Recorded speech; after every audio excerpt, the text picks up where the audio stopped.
क्योंकि हर एक कोई इंसान आपको कुछ ना कुछ सिखाता ही है। डेफिनेटली। तो हमने उनसे काफ़ी चीज़ें सीखी भी और इम्प्लीमेंट भी करी। और हर इंसान मेरे ख्याल से नॉलेज के प्रति अगर ज़्यादा अपना रुझाव रखेगा जी। तो वो ज़्यादा अच्छा रहता है, क्योंकि नॉलेज एक ऐसी चीज़ है जो आपको फ्री में भी मिलती है और ज्ञान बढ़ना ही अच्छा होता है। जी। तो जितना ज्ञान मिले उतना ले लेना चाहिए। बिल्कुल। तो हम अपनी टीम से भी उतना जितना ज्ञान मिलता है उतना लेते हैं, और साथ ही साथ हम कोशिश करते हैं कि हमारा जो वर्किंग प्लेस या एनवायरनमेंट है उसमें ज्ञान का आदान प्रदान बराबर का रहे, लोग एक दूसरे की हेल्प भी करें और खुश रहें। सबसे इम्पॉर्टेंट चीज़ है वर्क प्लेस की कि आप खुश रहें। तो हम खुद भी खुश रहते हैं, उन लोग को भी खुश रखते हैं और वो आपस में भी खुश रहें।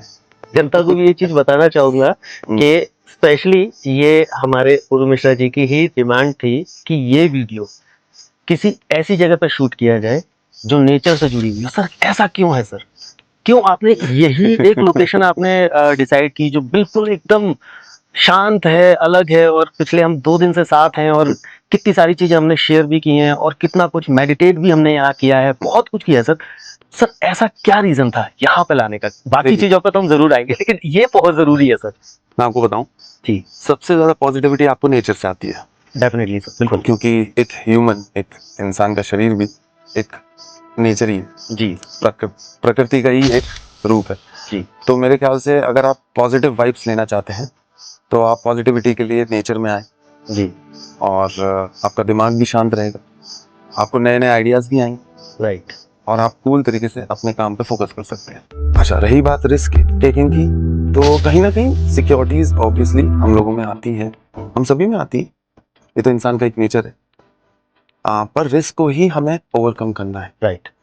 तो ये भी बहुत ज़रूरी है कि आपका माइंड और बॉडी फिट रहे। तो माइंड एक बहुत इंपॉर्टेंट प्लेस है आपके शरीर की, क्योंकि सबसे ज़्यादा एनर्जी वो कंज्यूम करता है। बिल्कुल। तो मेरे ख्याल से आपको उसको थोड़ा शांत रख के, मेडिटेट करके या नेचर में वॉक करके, या आपको जो भी चीज़ पसंद है वो चीज़ करके आप उसको शांत करें, काम करें और फोकस करें कि आपको क्या चीज़ पे जाना है।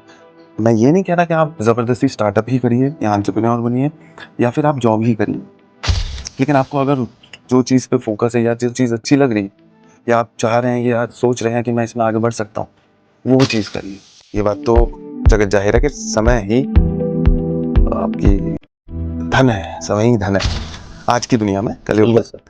तो मेरा मानना ये है कि अगर आप टाइम को अच्छी तरह मैनेज करेंगे, क्योंकि जैसे कोई इंसान अगर जॉब भी कर रहा है और फिजिकल फिट भी रहता है, तो वो भी एक टाइम मैनेजमेंट ही है।